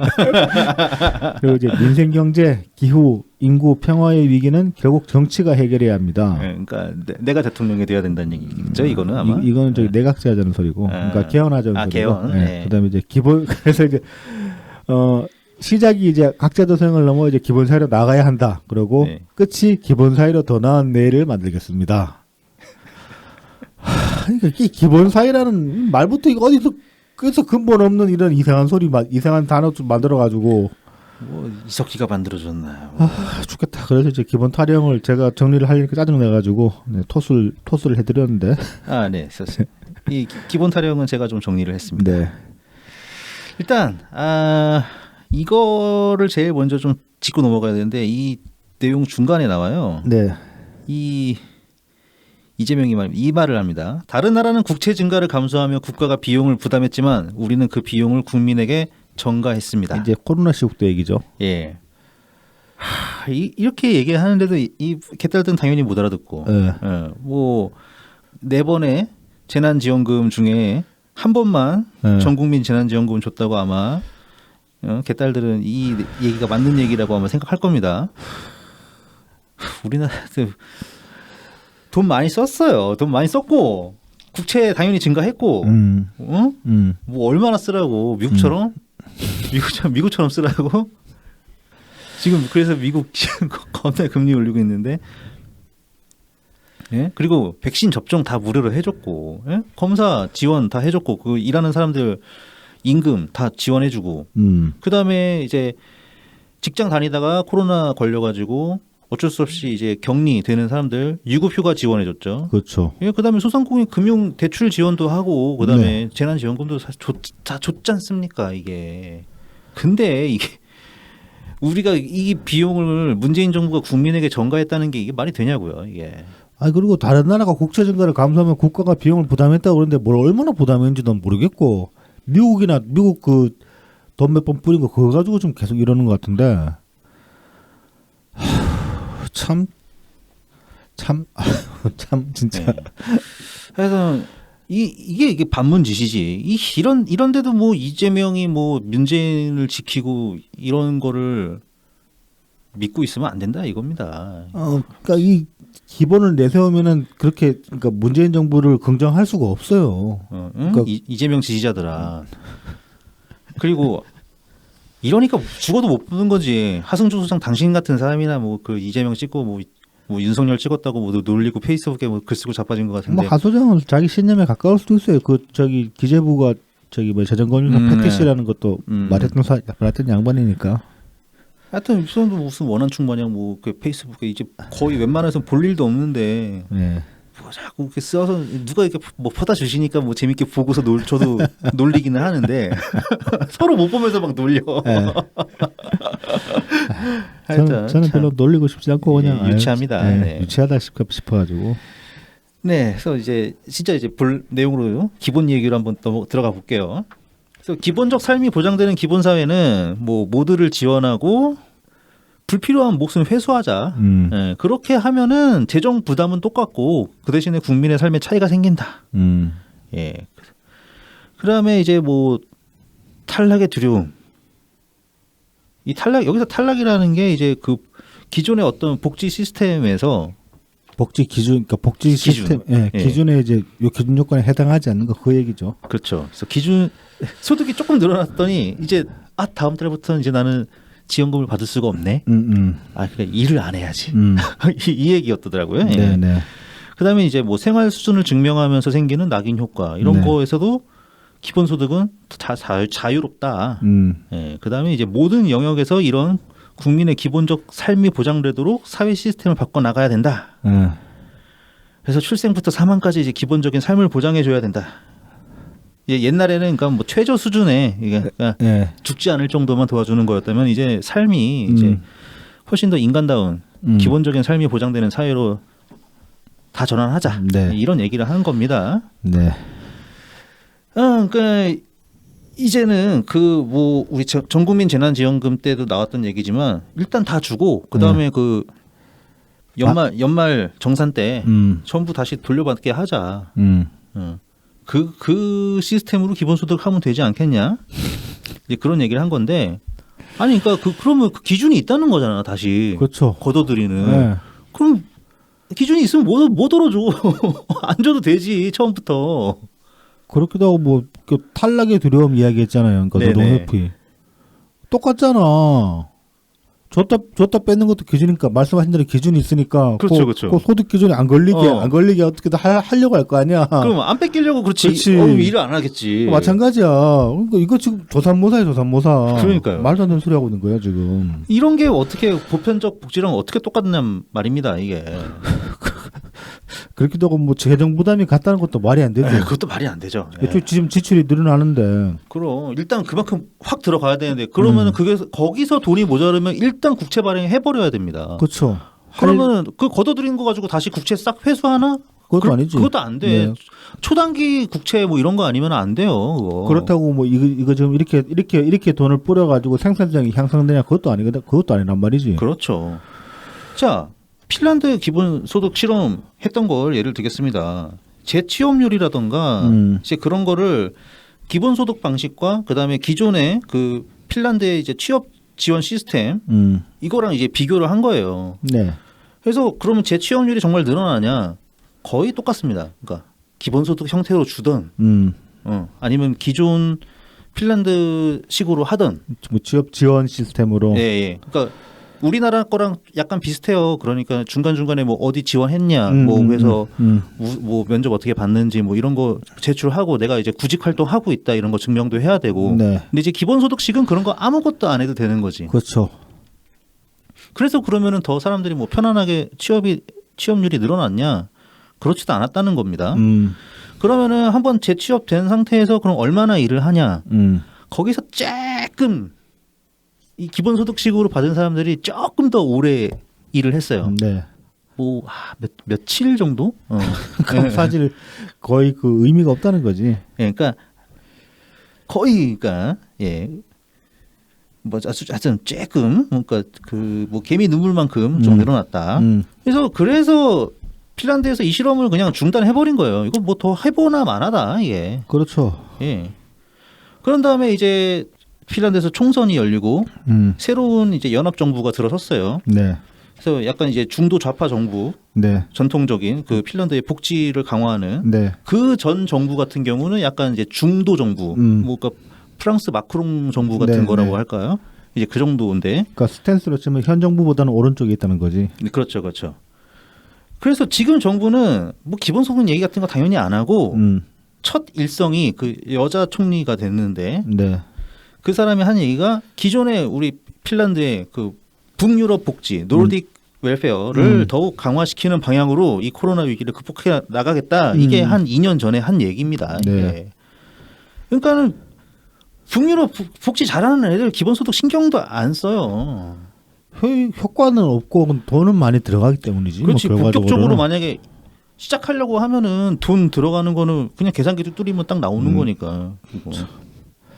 그리고 지금 이재명이 지금 계속 기본적 삶이라고 얘기를 하는데, 그러니까 최저 수준이 아니고 기본적 삶이라고 하는데 지금 여기서 말하는 그래서 이제 뭐 기본소득 다 뿌리고 회수하겠다고 그랬잖아요. 네. 근데 그 돈으로 기본적 삶이 유지되게 하려면은 한두 푼 뿌려가지고 될 일이 아니에요. 그러니까요. 최소한 뭐 두 당 한 200원 줘야 될 걸 월.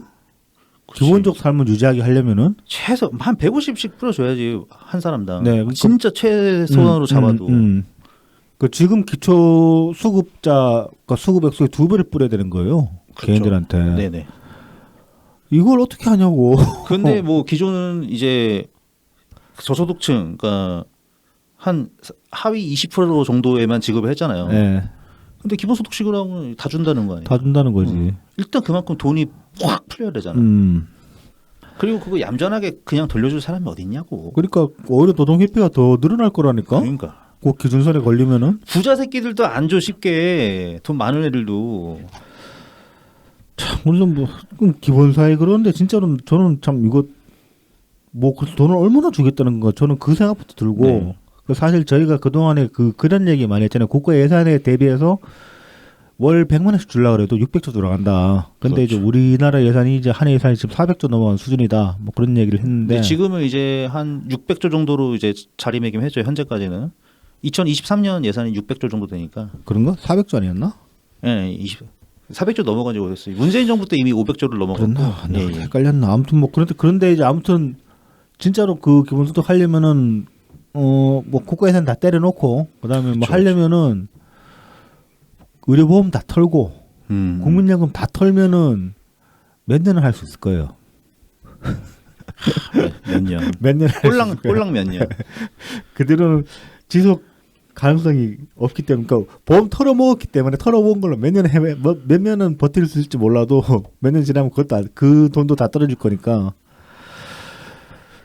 근데 무슨 지금 기본적 삶을 어떻게 보장하겠다는 거니까 액수를 얼마나 지금 주겠다는 건지 나는 그거부터 좀 묻고 싶어. 근데 이 연설에도 안 나와 있거든 구체적으로. 그거 X 하면은 이제 피곤해지거든요. 자, 그래서 문재인 정부는 뭐 했냐?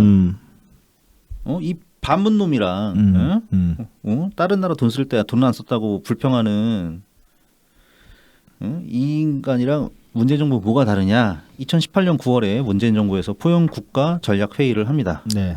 그래서 하겠다는 게 뭐냐? 사회 서비스의 공공성과 신뢰성 강화 및 일자리 창출, 일자리 얘기했고요. 네. 그다음에 수평적인 일터 문화 등 조직 문화 개선에 대한 내부 혁신을 유도.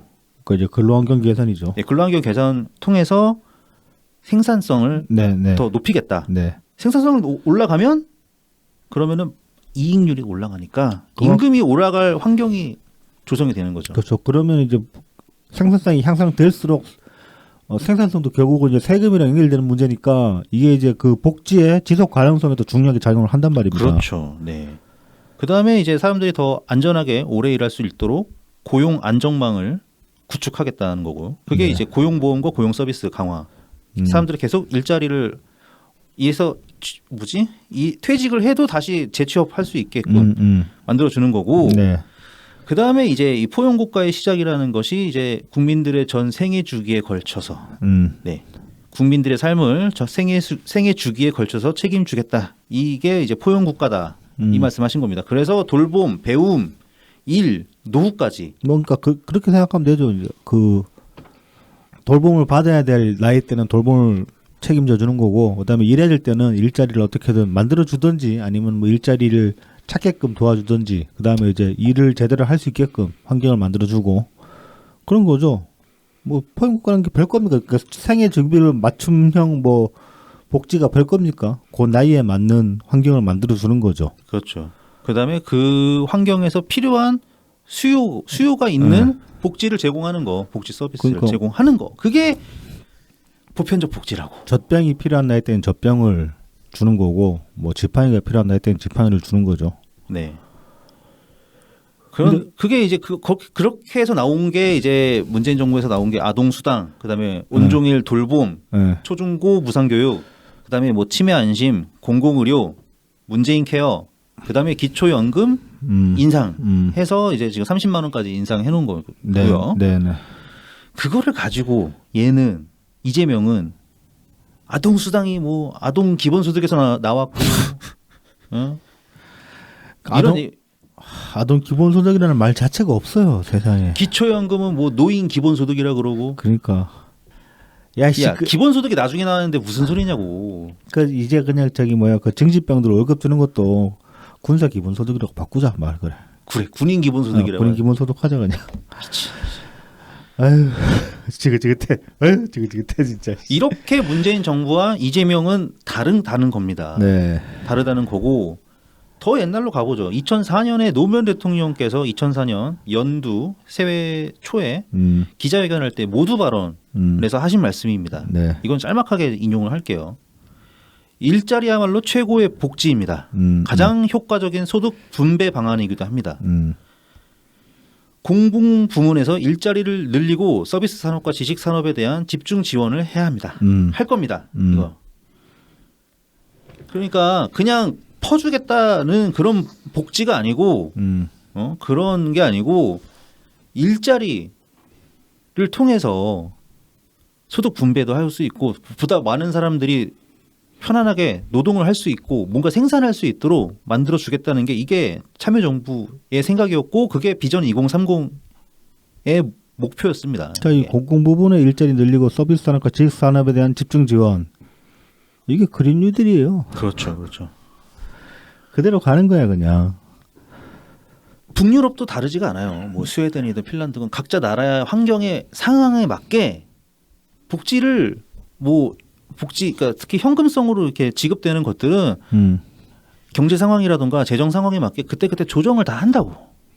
그러니까 결국은 이제 뭐 당연한 이야기인데 뭐 모든 복지라는 게 노동 소득을 전제로 그러니까 노동 소득이 있어야지 복지를 갈 수 있는 게 왜 그러냐면 지속 가능성이 그것만으로 확보될 수 있는 방법이 없기 때문에 그럼요. 그래요. 사람들이 그렇게 해야지 세금을 내지. 이익 없는데 세금 어떻게 내나. 그래서 제가 저기 누차 말씀드렸던 뭐 특이점 오면 기본소득 할 수도 있다. 그 이제 인간이 노동에서 해방됐을 때. 그러니까 말 그대로 특이점이죠. 특이점. 올지 안 올지 몰라 이게. 그러니까 정말로 이제 기계가 정말로 노동을 대체하게 됐을 때 완벽하게. 그거는 진짜 세상이 끝에 갔을 때나 가능한 그게 아니요. 근데 지금 달성되는 거지. 이제 기술 발전 속도로 보면은 우리가 막연하게 생각한 것보다 빨리 올 수도 있다. 뭐 그런 얘기들이 있기 때문에 한 200년 뒤에? 아니요. 몇십 년 뒤에. 몇십 년 뒤에? 네. 야, 그렇게 안 됩니다. 뭐 미래학자 중에 저명한 미래학자가 그런 얘기를 했기 때문에 그냥 과연 그런가 한번 이제 좀 오래 살면서 지켜보고 싶다는 저는 미래학자를 매우 싫어하는 사람으로서 특히 기본소득 떴던 애들이 미래학자들이 많아 또. 뭐 아무튼 이제 그렇게 이제 노동에서 사람들이 해방됐을 때나 기본소득이라는 걸 한번 꺼내볼 수 있는 얘기가 되는 거죠. 맞아요. 그러니까 해방이 돼야 돼. 해방이 돼야 가능한 건데 얘는 반대라니까. 이게 선을 바꿔서 기본소득을 먼저 하고 그러면은 특이점이 오는 게 아니라 그냥 망한다니까. 특이점이 오기도 전에. 할 방법이 없어요. 기술 발전도 못하고. 현실적으로 뭐 최백은 말마다 돈 계속 찍어내면 된다고. 돈 찍어낼수록 가치가 떨어지는데 돈 가치가. 그러면서 막 얘가 막 기본소득에 뭐 또 예를 이제 이재명이 드는데 일단 신한금 예를 듭니다. 네네. 신한군에는 이제 그 태양광 발전 단지가 조성이 됐어요. 그래서 거기서 이제 전기가 나옵니다. 그래서 그걸 가지고 마치 이제 알래스카에서 이렇게 기름 팔아가지고 그 알래스카 주민들에게 소득 나눠주는 것처럼 햇빛 연금이라는 게 생겼어요. 그래서 뭐 이재명이 여기가 이제 그렇게 기본소득처럼 돈을 주기 시작해가지고 지방 소멸 분위기에서 신안군이 인구가 늘어났다 이런 얘기를 하는데 일단 이 얘기는 연 단위로 보면은 개생 거짓말입니다. 2016년 4만 명이 넘던 신안군 인구는 지속적으로 감소해가지고요. 현재 2021년 작년에는 한 3만 8천여 명 정도 됐는데요. 뭐 월 단위로 글쎄 좀 늘어났나? 하여튼 연 단위로는 계속 줄어들고 있습니다. 네. 그래서 지금 뭐 그럼 얼마나 주고 있냐? 그 기사를 찾아보니까 뭐 한 분기당 그 적게 받는 사람은 11만 원 정도 받고 많이 받는 사람들은 50만 원 정도. 그러니까 완전 기본소득은 아니에요. 여기 차등 지급 중이래요. 네. 예. 이거 그냥 이거 그 저기 뭐 배당금이네 말하자면. 배당금. 네. 네. 근데 그냥 기본소득세로 주는 것도 아니네. 그럼 네. 이재명이 전혀 갖다 붙일 근거가 없는 거잖아. 뭐 그렇죠. 어쨌든 인구가 줄어들고 있다. 네. 그리고 줄어드는 폭이 점점 좀 가파르다. 네. 2018년부터 줬단 말이에요. 근데 이제 전혀 신안군 인구 증가에는 도움이 안 되고 있다. 그래서 이거 팩트 체크가 과연 어떠한 기준으로 한 건지 월 단위로 된 건지 뭐 제가 월 단위까지 체크는 안 해봤는데 이거 그리고 귀찮아서. 사실 이제 햇빛연금이라는 거 이거 사실 네네. 그 저기 태양광 발전에 대해서 정부 지원금이 나오잖아. 네네. 그걸로 지금 줄 수 있는 거지. 현 시점에서 태양광을 그냥 지원금 제껴놓고 만약에 일반 전기랑 비교해서 전기를 생산해서 팔아가지고 뭔가를 이익을 남기겠다 그러면은 못 남겨요. 못 남기지. 발전 단가가 안 나와요. 맞아. 아직 안 나와요. 예. 이것도 지금 사실은 말이 햇빛연금이지 실제로는 정부 지원금이에요. 이거는. 그래서 애초에 재원 자체가 이건 지속 가능성이 있는 재원이 아니다. 단계적일 수밖에 없다. 뭐 그런 얘기도 있고, 그런 것도 있고. 네. 자, 그다음에 이제 연천군 청산면을 네. 예로 들었어요. 네. 그래서 2022년에 들어와 가지고 네. 여기 연천군 청산면이 네. 인구가 늘어났다. 네. 그래서 늘어난 거 보니까 작년 말 3,895명이었어요. 청산면 네. 인구가. 근데 네. 이제 올해 5월 말에 4,172명으로 증가했습니다. 네. 네, 인구 늘어났네요. 여기가 이제 그 경기도에서 그 농촌 기본소득 뭐 한다 그래가지고 여기가 이제 시범 지역으로 선정이 된 거예요. 이 청산면이. 네. 그래가지고 이제 1인당 월 15만 원씩 5년간 지급하기로 돼 있다고 합니다. 네. 그래서 이거 좀 받으려고 하는지 이 연천군 외부인들이 이 청산면으로 유입 인구가 늘었다는 거죠. 네, 유입 인구가 늘어났다고 합니다. 요거 이제 두 가지로 저는 그러니까 짚어보고 싶은 게 일단 연천군 부근에 대학교 없어요 혹시? 아, 그 잘 모르겠네요. 만약에 그 근거리에 뭐 한 1시간 미만으로 통학할 수 있는 근처에 대학교가 있으면 대학생들 중에 연천군으로 흘러들어가는 사람들이 있을 수 있어요. 주소지 아예 옮겨버리고. 그렇지. 월 15만씩 나오면 나쁘지 않거든. 학생 같은 경우에는. 쏠쏠하죠. 네. 그러니까 애초에 그리고 지금 작년 뭐 지금 1년 만에 인구수 적으니까 사실 이건 뭐 통계상으로도 의미도 별로 없긴 한데 너무 적죠. 예. 3,900명에서 지금 4,200명 정도로 늘었으니까 한 400명, 300명, 400명. 300명 정도 늘었다고 치고 예. 이게 다 신생아도 아니잖아. 지금 그렇죠. 신생아가 이만큼 태어나서 늘었다는 것도 아니고 그냥 외부 유입 인구. 사실 외부 유입 인구면은 의미가 없죠. 우리나라 안에서 사람들이 왔다 갔다 하는 건데 그러면 이걸 국가적으로 늘리면은 뭐 그러면 뭐 해외 사람들이 더 들어와야 된다는 소리인데 출생률이 늘어나는 게 아니기 때문에 이건 그렇지. 일단 그걸 의미가 없는 거고. 그러니까 이게 마치 그 지역 상품권 논쟁이랑 똑같은 거지. 네. 지금 이제 시범 사업이라서 청산면만 그렇죠. 주고 있어서 그렇지만 만약에 다른 데서 주기 시작하면 여기 안 간다는 얘기거든요. 그럴 수도 있죠 충분히. 예. 네. 예. 그러니까 인센티브랑 똑같은 거야. 지역 상품권 인센티브랑. 그렇기도 하고 너무 좀 인구 수도 너무 적잖아. 겨우 4,000명 가지고 뭐 실험해가지고 전체 국가 스케일을 어떻게 할 수 있냐고. 그러니까 뭐 처음도 아니지만 경향신문 네. 굉장히 실망이 큽니다. 뭐 물론 이제 물음표를 붙이긴 했어. 농촌 기본소득 효과 물음표를 붙이긴 했어. 어쨌든 뭐 청산면 인구 올 들어 7% 증가했다. 뭐 이렇게 하긴 했는데. 그래도 이게 내용을 보면은 뭐 이렇게 그냥 뭐 사실 전달 정도라고 해야 되나? 뭐 그렇긴 합니다. 근데 약간 좀 홍보성이 살짝 좀 의심은 된다. 그랬다. 그런 얘기를 전해드리고요. 네. 그런 다음에 이제 그 뒤에 막 이재명이 하겠다는 것들을 보면은 막 5대 돌봄, 국가 책임제를 확대하겠다. 이거 이제 일단 기조는 이어받은 거죠. 네. 그 보편적 복지에서 이제 네. 문재인 정부 뭐 그다음에 심지어 우리 이낙연 전 대표께서 대선 공약으로 했던 거예요. 신복지. 생애주기별 맞춤형. 네. 네. 이거 기본소득 방식으로 감당할 수가 없죠. 기본소득으로 새는 돈을 막아야지 이걸 할 수 있지. 그러니까. 이걸 하려면은. 그렇죠. 그다음에 막 뭐 기본소득은 뭐 수혜자와 부담자의 갈등을 줄일 수 있다 뭐 이러는데 그러니까 수혜자가 부담자의 갈등을 줄일 수는 있어요. 그러니까 기본소득처럼 정말 다 뿌리면은. 근데 이재명 지금 다 뿌리는 거 아니잖아. 도로 걷어가잖아. 그렇지. 조선 못 사잖아. 그리고 아니 건강보험 같은 거 보면은 내는 사람 많이 내는 사람 따로 있고 많이 받아가는 사람 따로 있는데 네. 그렇다고 뭐 건강보험 뭐 좀 이게 액수가 불공평하다 이렇게 해서 불평하는 사람들이 있지만 뭐 건강보험 없애버리자고 하는 사람들 없거든요. 그렇죠. 예. 그리고 뭐 그거 쫓겨낸다고 낙인 효과 생깁니까? 그것도 없어요. 누구 보험료 얼마 내는지도 모르지 그리고 사실. 그렇지. 서로 모르지. 물어보지 않으면 자기가 이야기 안 하면 모르지. 옛날에 학교에서나 이제 그 급식비 뭐 이거 가지고는 좀 일이 있었지만 그렇죠. 웬만한 거는 알 수가 없단 말입니다. 그렇죠. 이게. 요즘 서로 연봉 안 물어보는 게 예의잖아. 그렇죠. 요즘에 그 예의가 된 지 꽤 됐지. 네. 그거를 뭐 굳이 기본소득식으로 해결하겠다고 이거를 해결도 안 돼. 그러니까 해결도 그래서 감기 걸리는 애들이나 그 암 걸린 사람이나 다 똑같이 돈 받는 아니 게 그러니까 이게. 지금 이재명이 이 기본사회 타령하면서 문제가 뭐냐면은 그 기본소득의 그러니까 원래 기본소득의 취지나 장점이라고 얘기했던 것들 있잖아요. 그러니까 낙인 효과 없고 그다음에 네. 노동 이탈 없고 그런 것들을 지금 이재명이 말하는 기본사회식으로 하면은 그렇게 말하는 그 장점들이 다 없어져 버려요.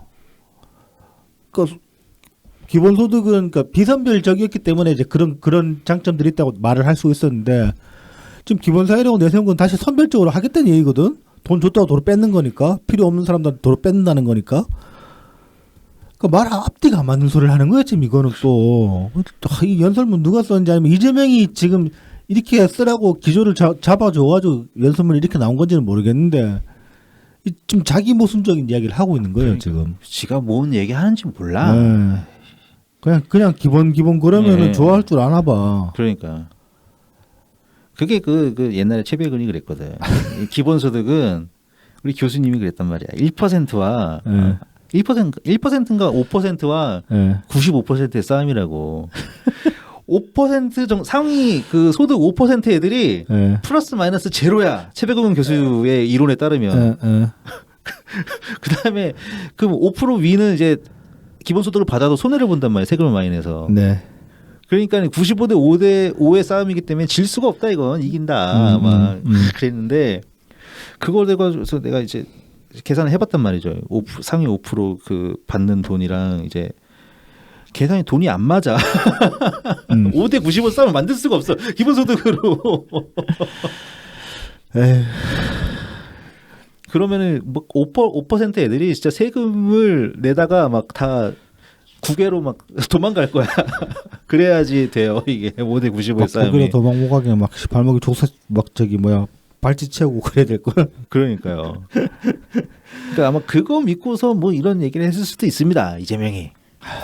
참 아무튼 그러니까는 그러니까 돌려받는 애들이잖아요. 네. 그게 이제 상위 5%밖에 안 된다 이런 생각이 머릿속에 새겨져 있으면은 이런 헛소리를 할 수 있어요. 참 이것도 어떻게 이야기를 분량이 좀 밀려버렸는데 원래 이제 그 이재명 연설에서 이제 저희가 이번 주에 다뤄보려 했던 게 이 기본 타령 하나랑 개헌 이야기를 좀 다뤄보고 싶었는데 개헌 얘기는 지금 시간 관계상 이건 다음 주에 다시 얘기를 한번 해보죠. 왜냐하면 이 얘기는 뭐 지금 당장 이재명 연설 끝났을 때 단순히 연설 비판 차원으로만 이야기하려는 게 아니라 이건 좀 해보고 싶은 이야기라 가지고 다음 주로 제끼도록 하겠습니다. 그리고 좀 끝으로 평산마을 소식 한 두 가지 해봅시다. 그래서 9월 25일 날 대통령님이 트윗을 하나 올리셨죠. 네. 우주 시대에 오신 것을 환영합니다라는 이제 책을 또 추천을 하셨습니다. 대통령님 제발 이제 그만 소개해 주세요. 이번 주에 사실 사진으로도 올라온 책 한 권 있는데 그 이혜령 책 한 권도 올라와 있는데 그건 이제 대통령님이 따로 추천하신 건 아니기 때문에 제껴놓고. 자 이제 마지막 소식 여기에 좀 괜찮은 반가운 소식이었다고 해야 되나? 9월 29일 날 이제 그 법원이 평산 장사치들이 이제 집행정지 신청 낸 거를 기각을 시켰습니다. 네, 그러니까 그 최근에 이제 대통령님 사저 울타리에서 이제 300m를 이제 보호구역으로 하면서 얘네들이 많이 밀려나갔잖아요. 네, 그러니까 300m로 이제 울타리를 그 보호구역을 설정을 하게 되면 300m 안으로 뭐 사람 들락날락하는 건 자유로운데 안에서 유해 요소가 있는 행동을 할 수는 없다. 네. 그 대부분 이제 시위 행위가 되겠죠. 뭐 그렇게 이제 결정을 내렸다면 얘네들이 이제 집행정지 이제 가처분 신청을 걸었는데 법원에서 판단하기에 뭐 충분히 그 뭐 걸만하다. 경호 확대 타당성 있다 그래가지고 이제 기각을 시켰어요. 근데 얘들이 이제 주장한 거 보면은 뭐 당초에 주장한 거 보면은 집회 자체가 이제 적법한 신고였고 적법한 집회 신고하에 치러진 집회고 그 다음에 그 집회로 인해서 대통령 측에 어떤 신체상 위해도 발생하지 않는다라고 주장을 했어요. 나 이 주장한 새끼들한테 한번 지금 그 주장한 놈 몇 놈 녹음실에 넣어놓고 볼륨 100으로 해가지고 스피커 그 지들 그 거기서 쓰는 스피커 한 개만 갖다 놓고 여기서 볼륨 100으로 1시간만 틀어놔봤으면 좋겠다. 신체상 위해가 생긴지 안 생기는지. 네네. 소리로 고문하는 것도 있어 이 양반들아. 그렇죠. 뭔 신체상 위해가 왜 안 생겨? 그걸로 좀 뭐 정신과 치료받고 그러셨다는데 여사님은 충분히 그럴만 하지. 아유, 그럼 그거 어떻게 몇 년 며칠을 그 들으셔야 되는데. 얘들은 무슨 뭐 팔다리 부러지고 그래야지 신체상 위해가 생기는 건가? 참. 그래서 아무튼 이런 되도 않는 소리를 해가지고 뭐 법원에서 잘 기각을 했다고 합니다. 이런 건 또 이런 건 또 잘했네 또 법원이 의외로. 예. 이건 또 서울행정법원인데. 네, 서울행정법원 행정팔부 이정희 부장판사님. 부장판사님 이름이 좀 감사합니다. 이름은 좀 진보적이신데. 네, 그래서 일단은 뭐 그래도 좀 소리가 많이 멀어져서 우선 대통령님 네. 가족분들께서 그래도 좀 얘들이 편안한. 조금씩 이제 좀 밀려나는 모양새긴 해요. 이 지금 장사치 새끼들 아직도 유튜브 돌리고 그래서 이제 신고할 거리 생기기도 하고 특히 주말에는 네네, 집회를 그렇죠. 계속 허용하고 있기 때문에 주말. 신고를 해야 되긴 하지만 분명한 건 기존보다는 장사 벌이가 많이 안 좋아졌다. 그리고 지금 계속 출구 전략 찾는 놈들도 있다. 그렇죠. 그렇게 보이기 때문에 계속 신고 놓고 하면은 끝날 것 같습니다. 이 관련해 가지고 보면은 저기 그 괴롭힘 행위 사유로 이제 유튜버들이 많이 차단이 됐거든요. 실제로 네. 그 저기 뭐 우삼이나 그런 놈들 그 이제 스토킹으로 이제 그 고소 들어가고 하니까 괴롭힘 사유가 발생돼 가지고 유튜브에서 자체적으로 이제 완전 히 차단을 해버렸는데 그 어저께도 열린공감이 그 저기 뭐야 그 한동훈 스토킹으로 지금 고발이가 당했잖아요. 네. 그게 근데 와, 또 헷갈리네요. 이게 그 이제 열공이 그 둘로 갈라져 가지고. 근데 그쪽이에요. 그 저기 뭐야 허재현 쪽. 아, 그러면 더 탐사 네, 이쪽입니까? 더 탐사 이쪽입니다. 왜냐면 허재현이 역정을 냈더라고. 아, 맞다. 예. 노컷 뉴스 기자한테. 근데 잘못하면 그쪽 더 탐사 그쪽 채널도 지금 그럼 유튜브에서 잘라버릴 수 있게 된 거예요. 그렇죠. 스토킹 괴롭힘 행위로. 그렇죠. 네. 그리고 니는 언론을 표방한 그 유튜버들이 맞지. 아니 뭐 근데 이제 허재현은 뭐 아니 이걸 우리를 언론을 표방하는 유튜버라고 말하더니 우리는 언론사다라고 이제 그러면서 역정을 낸 건데 뭐 사실 보기에 따라서는 기분 나쁠 수도 있긴 하니까 비아냥거리는 것처럼 보일 수도 있긴 할 거야. 아 근데 사실의 가장 정확한 표현을 한 거예요. 노컷에서는 아니 그러니까 니네가 뭐 통신 판매업자 뭐 이런 거 말고 언론사로 뭐 사업자 등록증을 내던가. 그것도 통판으로 나 있나 사업자 등록이? 통판으로 저는 기억합니다. 지금 더탐사도 거기서 별로 벗어나진 않았을 거예요. 원래 열공이 그랬으니까. 하긴 언론으로 내면 훨씬 뭐 법적으로 좀 그거 규제받는 게 있을 거예요. 그럴 수도 있겠죠. 뭐 내용상 검열 같은거나. 네네네. 뭐 아니면은 그 어떤 오보 같은 거에 대해서 언중위에 이제 제소하고 그렇게 해서 바로잡게 될 텐데. 네네. 그러고 보니까 열공 관련해서 언중위에 제소되고 그런 건 나도 못 본 것 같네. 어쨌든 뭐 구 언론인 네. 허재현 씨 화내지 마시고 괜히 언론인이면은 오히려 그걸 칭찬해야지. 너무 정확하게 표현했던데. 허재현 씨 이번 주에 화가 너무 많아. 돈 스파이크 관련해서도 화내시고 그러지 말고 좀 웃으면서 삽시다. 네, 뭐 웃음이 잘 안 나오겠죠. 네, 이해합니다. 험한 세상 그 성질 내면 뭐하나. 허재현 씨 몸도 좋던데 네, 살 많이 쪘더라고요. 그래도 뭐 근육면 아니야 나름. 운동도 좀 해야지. 벌크업 해가지고 근육 있잖아 그거 보면은. 잊으려면은 좀 해야 돼. 네. 네네 알겠습니다. 그러면 뭐 오늘 다 못 전해드린 거는 다음 주에 계속 이어서 전해드리도록 하겠습니다. 간밤에 잠을 못 자고 나와가지고 좀 많이 횡설수설하고 있는 것 같아 지금도. 네, 잘 쳐내서 전달해드리겠습니다. 네. 네, 그럼 다음 주에 다시 찾아뵙겠습니다. 네, 감사합니다. 감사합니다.